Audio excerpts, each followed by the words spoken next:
Hi, I'm Ron Sprunberg, co-founder and CEO of Hi Mama. Welcome to our podcast about all things early childhood education.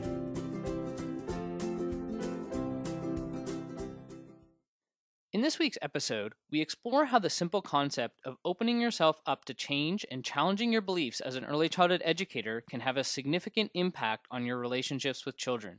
While all early childhood educators want to do what is best for children and often feel as though they're doing what is best for children, reflecting on your practices both as an individual and with your peers is a liberating experience. We speak with Tanya Farzaneh, an early childhood educator and teacher at Seneca College in Toronto. We discuss the impact that the How Does Learning Happen document has had in Ontario by guiding childcare and early learning programs to be reflective, but we also discuss how to implement theory in practice with leadership and accountability. If you're interested in learning more about the reflective practices of a highly progressive lab school program, then stay tuned for this week's episode of the Preschool Podcast.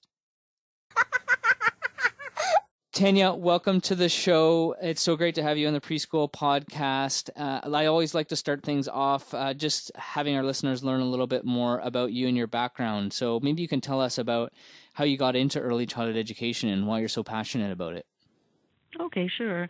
I got into early childhood education over, 20 years ago. I went to Seneca College here in Ontario and did my diploma in ECE. I've been working at a lab school off and on for the last 20 plus years. I went back to school to get my degree in child development and then later my master's in child studies. I also teach part-time in the School of Early Childhood Education here at Seneca in Ontario. Where I teach a lot of curriculum courses, infant and toddlers, preschool, and art-related courses as well. So I've always been passionate about teaching and learning. I think always been passionate about supporting children and developing to their full potential, seeing the potential in all children. So the lab school has allowed me to support even student teachers in realizing that goal as well. Very cool. Now, one of the recent developments in Ontario as of, a couple of years ago, there was a document released called How Does Learning Happen? Ontario's Pedagogy for the Early Years. And last year, the Minister of Education issued a statement on programming and pedagogy, naming that document to be used by licensed childcare centers across Ontario as part of our actual Childcare in Early Years Act, which is quite a significant development. What has that meant for you as an ECE in the classroom with the experience that you have? How has that changed things for you? There's been huge change in our field with this document being released, and I think for us personally in the lab school, it was an affirmation of what we've known and what we've practiced and what we've believed in. But in other ways, it's helped us to dive down a little bit deeper and to think about our practice, to think about what we do with young children on a daily basis. So everything we do with young children to consider, is this in the best interest of the children? Is this really a reflection of my values? And it really helped us at the lab school look at that disconnect that's often happening between theory to practice. The How Does Learning Happen document was a great document to help educators, and so it originated from a vision for the pedagogy for the early years. So really understanding how does learning happen and the philosophies that support that understanding. And so the document does a really nice job that outlines the 4 foundations for learning, so the how, why, and what we do with young children. So in this, they've asked us to consider, young children, the 4 foundations, so belonging, that connects children with others, so the relationships, so the value of relationships in learning. And I think that's something very significant for us as educators to consider, because we often think about learning and children being able to produce something. But there are elements in this document that ask us to delve a little bit deeper. So among those other foundations, there's well-being, which is looking at the holistic development of the child, so the physical, mental, and the spiritual connections with the children. It also asks us to consider engagement, so children being fully engaged in their experiences. And so that, again, if we're really looking at delving in a little bit deeper, this document can help us see, yes, we are supporting skills, but are they inquiring? Are they researching in the classrooms? Are they building their own knowledge? And then the last foundation is expression. And so really fundamental to children's learning is, communicating, and are they being heard? And I think often as educators, we think we're listening or hearing children, but really we have to kind of look at our practice, and are we in fact truly listening? All of these we see as interconnected, one dependent upon the other. The guide, the resource guide, How Does Learning Happen, asks us to, reflect and collaborate, look at the environment and documentation and all of these things that consider, it really is reflective practice. And I think that is a great catalyst for change. For us as educators, particularly for us, we've seen it help us, support us in our work in the lab school. We are a Reggio-inspired center. And so a lot of these foundations for learning really connected with us, and they resonated with us, but they also asked us to look a little bit deeper. So it's a great resource, especially for teachers, educators that are looking to change or looking to improve their practice, to make connections between what they believe, the theory of learning, and then to reflect on it to see if they really are, in fact, following through with that. One of the things I wanted to follow up with you on was something you mentioned, which was the document has helped you ensure that you're doing what's best for children, or reflect on the question of, are we doing what's best for children? But aren't you always doing that? I think we think we are. And I think that's, to be as honest as I can be, I think all educators, or most educators, are working with children because they really do want to support them. They believe that they're doing the best that they can for children. But I think sometimes, and I think through reflective practice, and some of the questions in this document challenge us to look deeper at that. But I think when we do look a little bit deeper, it can be real, support us in change. We look at ourselves, we look at our beliefs, our values, and do these actually in fact align? So what I say, that I believe in, is this really what I'm doing? I'd ask my students in class constantly, while we're developing a personal teaching of philosophy and learning, is it what I'm doing in the classroom, the things that I ask of children and the way I set up my environment, or the planning and the curriculum, is it really a reflection of my views? And sometimes we get so busy in our day, and we get lost in the transitions and the work of the mountains of work that we have, that we don't have time to sit and reflect about these things that are really fundamental, important to learning.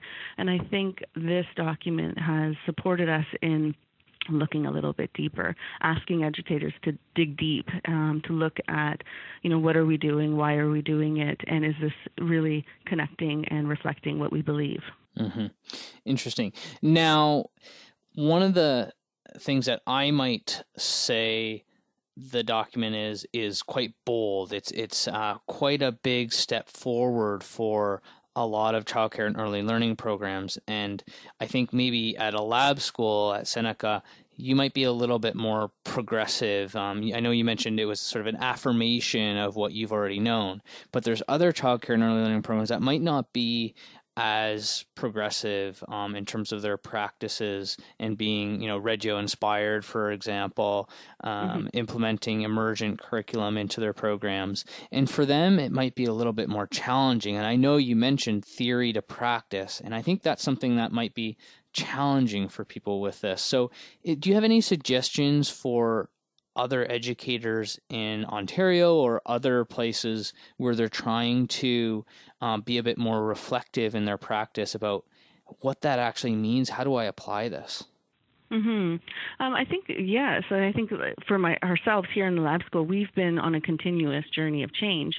And I think being open to change is one of the first steps, is to realize that we're all learning. So children are learning, and so are we as educators. And there's nothing wrong with not knowing everything about the field, about children, about how to program plan. Because I think with every group of children, with every teaching partner, It changes, and so we're changing. I laugh, and my coworker that I work with, my team partner, I say to her, I'm not the same teacher I was last week, let alone 20 years ago, and thank goodness, because I'm changing and growing. So I think one of the first steps to reflective practice to change is to look within, and to start letting go of some old ideas and beliefs.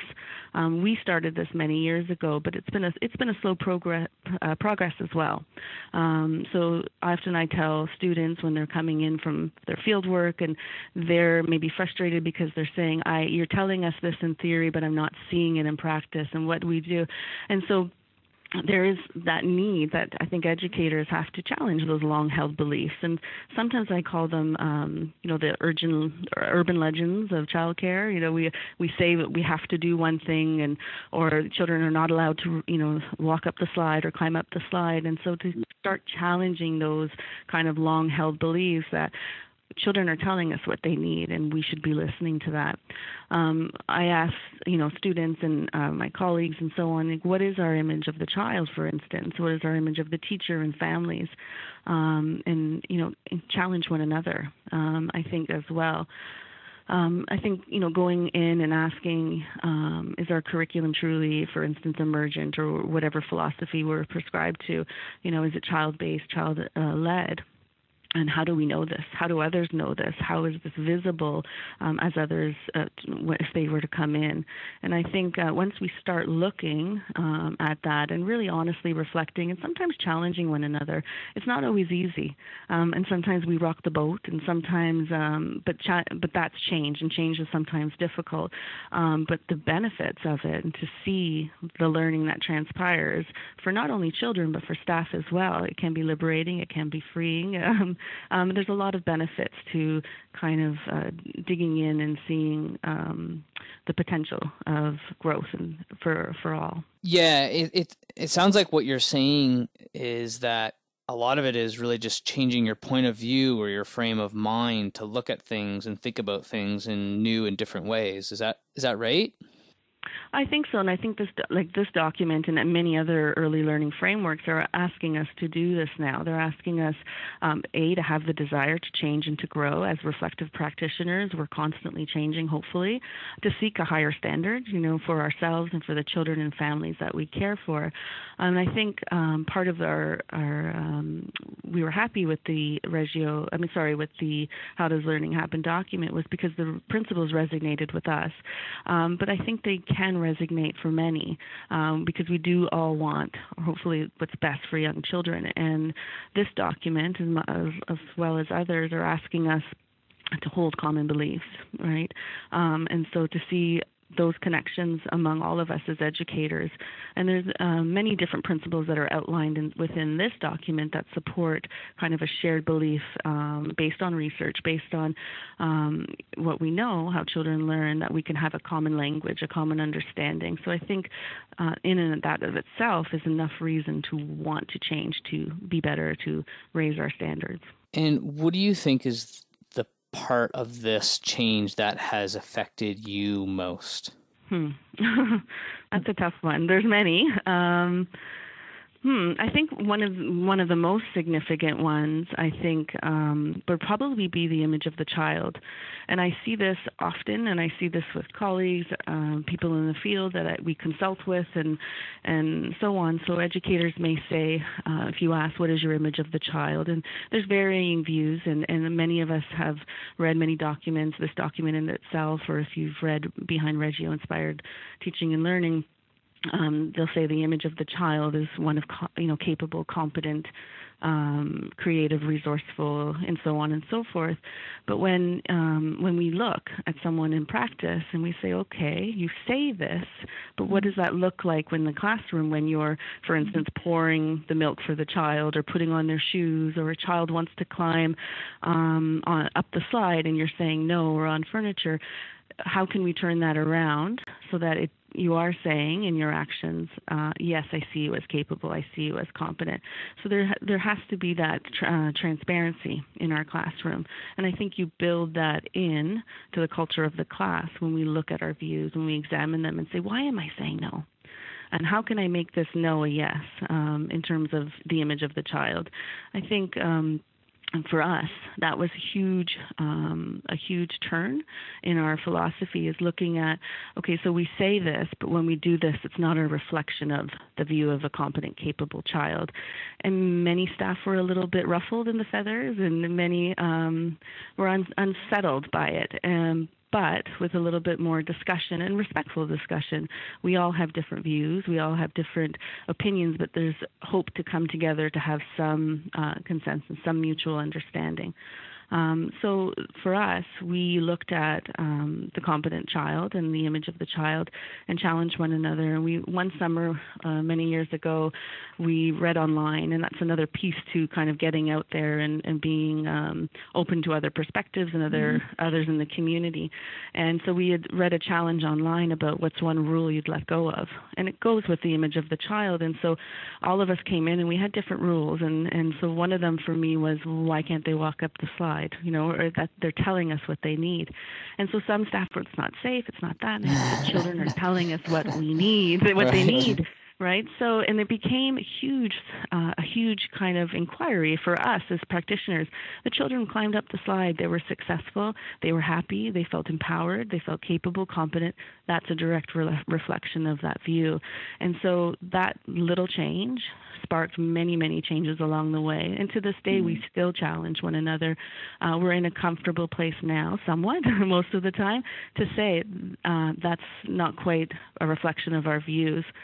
I went to a workshop with the Wonder of Learning downtown in Toronto. They're hosting the Wonder of Learning exhibit, and one of the presenters there had said, we need to be held accountable to this image. So if we say, I view children as capable, competent, whatever it may be, then we should be held accountable to that. So everything we do should be a reflection of that view. And I think accountable is actually a very key part of this equation. And it sounds like what you've done at the lab school at Seneca is, as colleagues, you've held each other accountable, is what it sounds like to me based on your discussions with how you're putting theory into practice at the lab school. Yeah. So I think so. Like there was, we do hold each other accountable. We have good, respectful relationships, and we come from the intention of we're developing and growing. We're trying to expand and extend, in our program, and to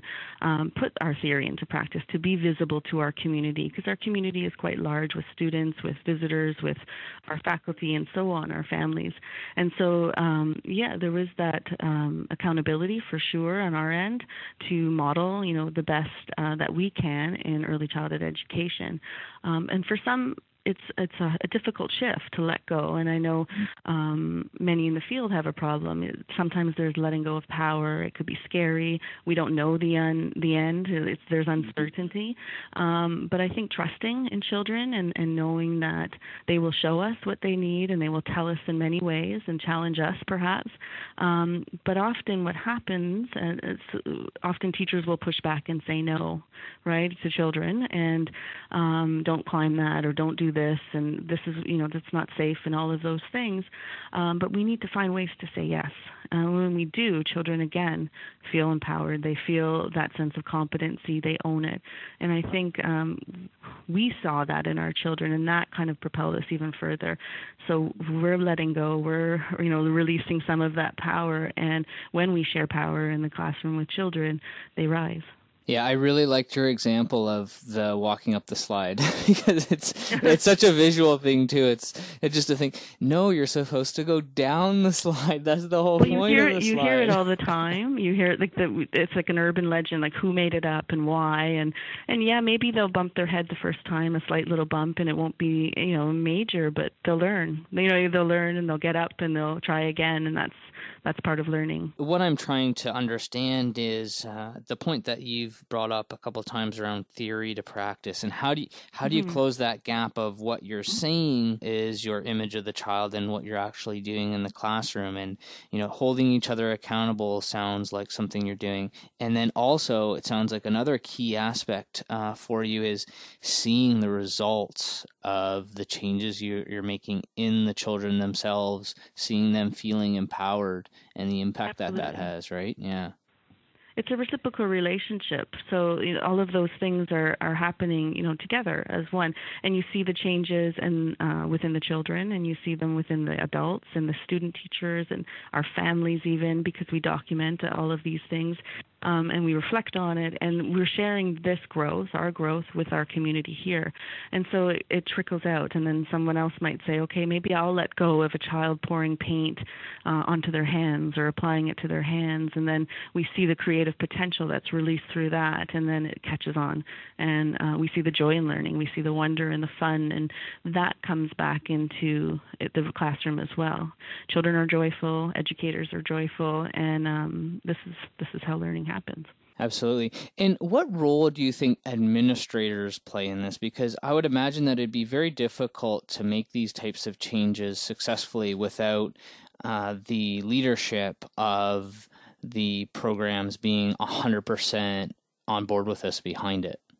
Mm-hmm. And I think that's a challenge for sure. And I think particularly if your director, your supervisor, whoever it is, doesn't see the value in that. And I think for us, we've been fairly lucky. We've had some resistance here and there, right?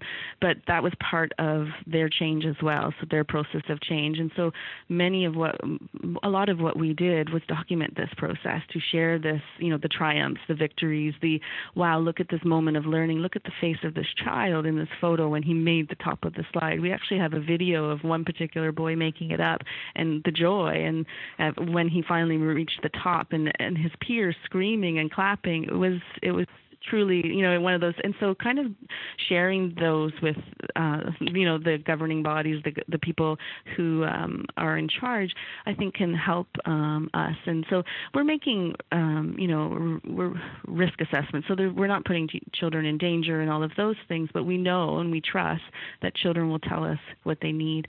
And I think communicating and discussing these things, we have monthly staff meetings where we bring up issues and have discussions about curriculum and pedagogy and all of these different things, and just having open communication can support that. There will be resistance along the way. I think that's part of change as well, but being open and flexible and sharing through, documentation, even with families who sometimes might think, oh, is that safe? Is that safe? And we watch, we supervise, we make sure children are still safe, but there needs to be their voice in the program as well.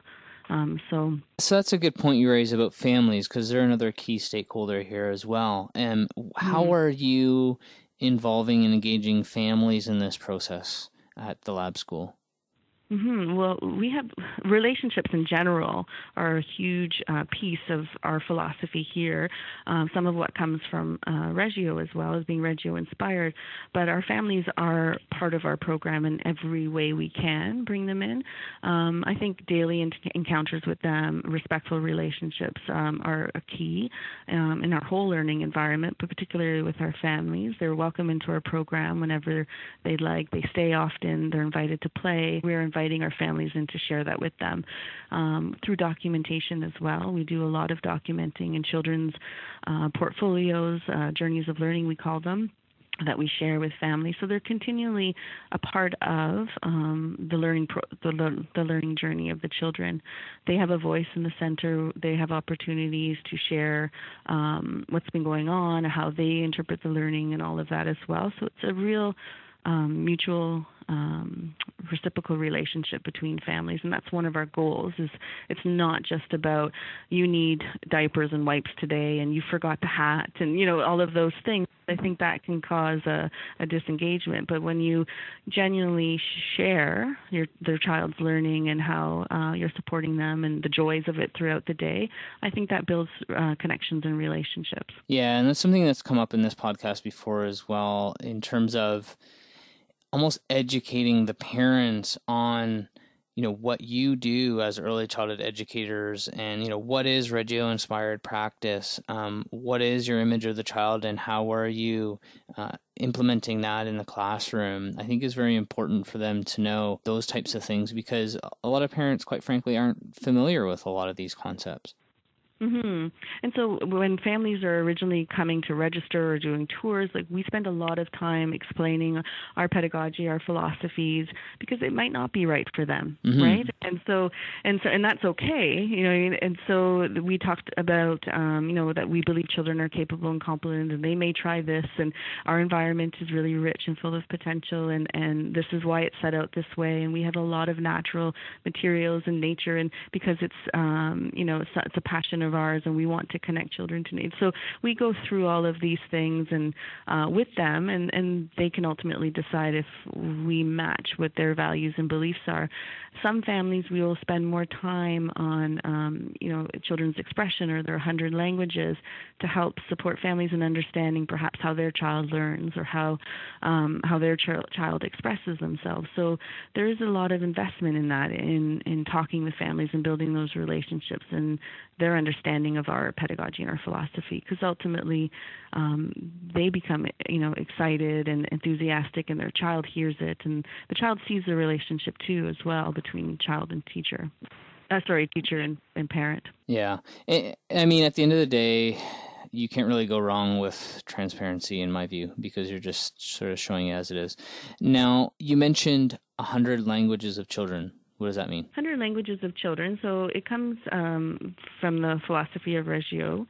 And so essentially it's looking at children's, a belief in children having 100 languages. So 100 ways of knowing and seeing and expressing or understanding their world. And so it's not a one shoe fits all. So all the children need to write, or all the children need to do this or that. And so there's opportunities, like we value the opportunity to discover each child's 100. So they all have different strengths. And so in the past, we've done, just recently, we explored a project where we wanted to, dig deeper in understanding each child. And we had children in our program. One was just an artist, and you could see it coming out of her constantly in everything she did, and she was very sincere in her art, but beautiful arts. And we had other children that were musical, and that we created, music ateliers, big, huge music rooms for them to create with music. We even had runners that was his way of expressing himself, was this. Cool. So it's kind of just deepening your understanding with children, and it deepens that relationship with them. I think when we began to listen to understand them more, I think that helped, again, build our curriculum, build our understanding of the child. So the 100 Languages of Children it's a beautiful poem. It's written by Loris Malaguzzi, and it's just a metaphor for children's many ways of learning. Very cool. And it sounds very rewarding, so that's great. And because I think that's why a lot of early childhood educators become early childhood educators in the first place, is to see all their work transitioning over to the child benefiting in one way, shape, or form, and hopefully in many ways. So that's very neat. One of the things that you talked about a little bit was the importance of getting engaged with the wider community of early childhood educators, whether that be in your center or online as well.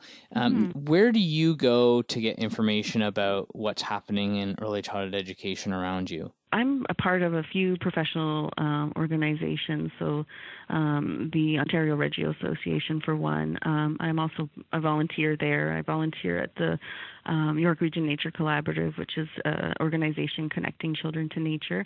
I also do a lot, and this has only been more recently because I was never very tech savvy. So for those that are a little nervous about that, it's quite easy. Facebook groups, blogs. There's a huge world out there, and so you can find your interests in whatever pedagogy or interest in teaching and learning. And there's so many communities that I call them communities of practice, where you really can support one another, ask questions. You deepen your learning, and so you get exposed to many more different points of views and perspectives, and that we bring back into our environment as well. We also are out in the community trying to share our work with other educators and conferences or workshops to support others in their learning as well.